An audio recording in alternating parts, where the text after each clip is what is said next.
And we are back. You are chatting with John P. Today, we are going to be talking about the history of Bulgari as well as Bulgari watches. It's really amazing, in my opinion, to see where Bulgari started, how they developed, and now they produce, in my opinion, some of the best value in-house movement sports style watches that are on the market. I think they're really great value, but do not forget to like and subscribe. It really does help me. It's Friday, so any little extra bit of karma you can send this way is appreciated. Like and subscribe, smash that button. Instagram, The Real John P. And also at delraywatch.com.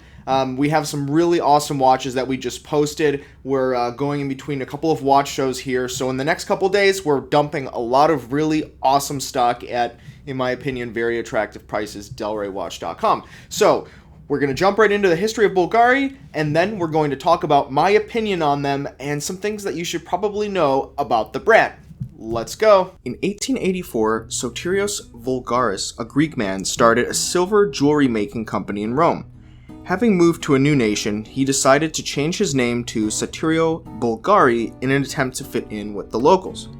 In 1905, Sotirio opens the first Bulgari jewelry boutique, which actually still stands today at 10 Via Condati in Rome.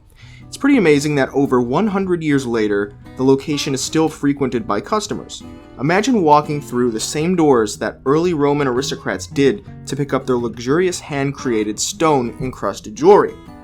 Around 1920, it is said that Bulgari began producing some of their earliest timepieces. These watches were targeted towards women and featured precious and semi-precious stones. The story becomes a little bit gray during this early time in regards to their watches, as they mostly focused on custom ladies' jewelry. The Serpentine, still produced today and worn by female celebrities, socialites, and show-offs, the Bulgari Serpentine made its major debut in 1940. Essentially, the watch looks like a snake, and the wearer can wrap it around themselves in an effort to not only keep time, but look cool, hip, and edgy. I actually have a friend that wears one, and she likes it as it doubles as a bracelet with its extremely lengthened wrist presence. The brand has changed very little to this watch design over time. Between 1940 and 1970, Bulgari essentially just chilled out. They solidified their name in the luxury world until then in 1975, the Bulgari Roma was released in only 100 pieces. It was a digital watch and only made available to the biggest spenders with the brand. It is also rumored that a number of them were given to royalty and celebrities as gifts in an effort to coax them to wear them in public for more exposure.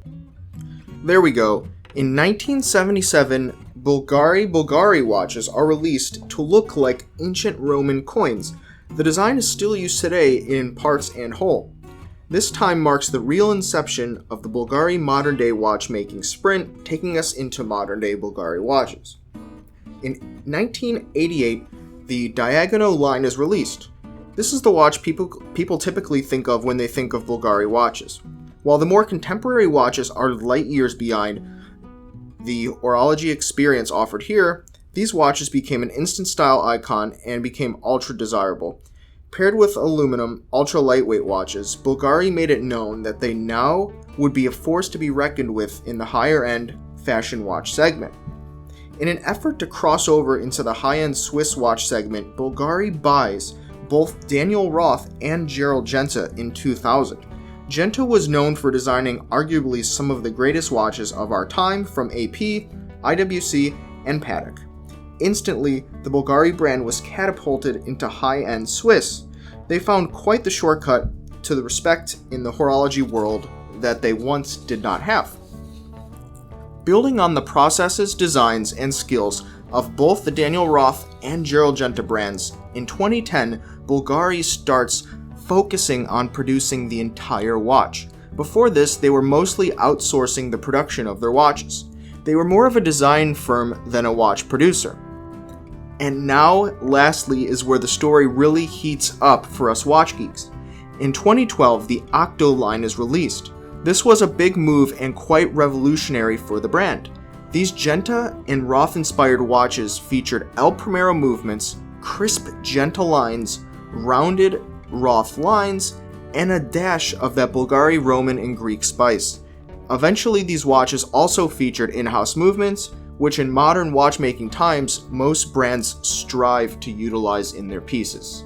So, now that we've talked about the history of Bulgari and Bulgari watches, some of the examples, as well as some things about the founder, what do I really think about Bulgari watches? Now, I'll say that some of the earlier models, like the aluminum, like the Scuba, some of the others, the Bulgari Roma, yeah, sure. They're more of a design, they're more of a style icon. They're kind of a fashion watch, albeit a Swiss-made higher end fashion watch. That is what they are after all. But in recent times, like when we're talking about a watch like the Octo, for example. So we talked about how the Octo was released in 2012, and the Octo is still produced today, and they have some ultra thin Octos. I believe they also have an Octo Tourbillon. And here's the thing with the Octo. Some of the earlier models used the Zenith chronograph movements, the El Primero. I think they also still make them today. They also have an in-house. The movement is not based on another caliber. It's an actual Bulgari in-house movement, which shows a lot coming from a brand that started out making ladies, snake-inspired pieces.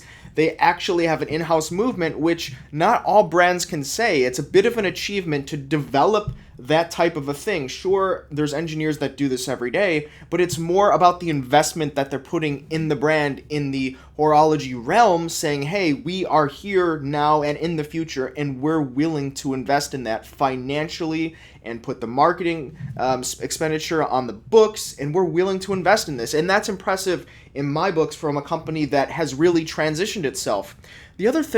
One of the other things that I really like about the Bulgari brand, of course, the quality really is stepped up since when they really started hitting the scene in the late 90s and early 2000s.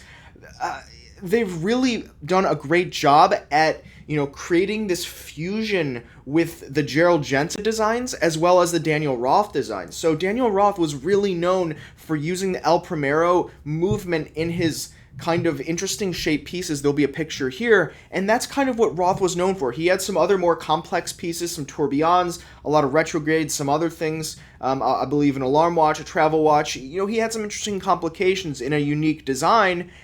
And you see a model that has a dial here, a chronograph, that looks a lot like that. And considering Bulgari purchased that brand, and then you have Gerald Genta, there's also a dial design that it looks almost like it would be on a Gerald Genta proper watch from back in the day, and I just love that. Typically, in the watch world and even the business world, you see brands, they just acquire a brand and they let it do its thing, but Bulgari's done a great job at pushing the ball forward.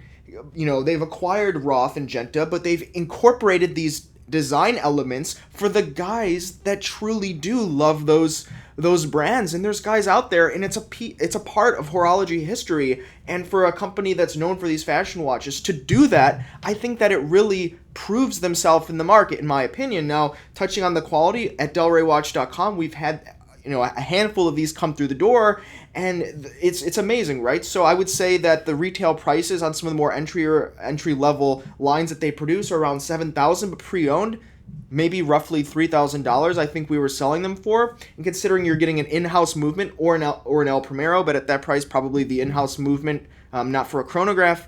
And the case finishing is on point with things that are much higher in price point than this. You've got that Genta inspired design, so it's an alternative for something like an AP or a Nautilus, and it's an overall great watch. It's a really hard to pass up on this if you can live with the Bulgari name. But I think into the future we'll see that because of these investments that Bulgari has made in itself, developing the brand, developing the in-house movements, really refining what they're doing and trying to gain the respect of watch collectors, I think that the brand will become more prestigious outside of jewelry and luxury goods, and we'll see them really, really solidify what they've done in watchmaking to be one of the great players. That's my opinion. What do you guys think about Bulgari watches? I know some of you are probably still wearing those aluminiums out there in the diagonals. Are you guys wearing those? Are you wearing one of these newer Octos? Let me know in the comments below. I want to hear what you have to say about it. It's Friday, at least I'm hoping, when I release this. So please have a great weekend. And yeah, we'll see you next time. You have been chatting with John P. Ciao.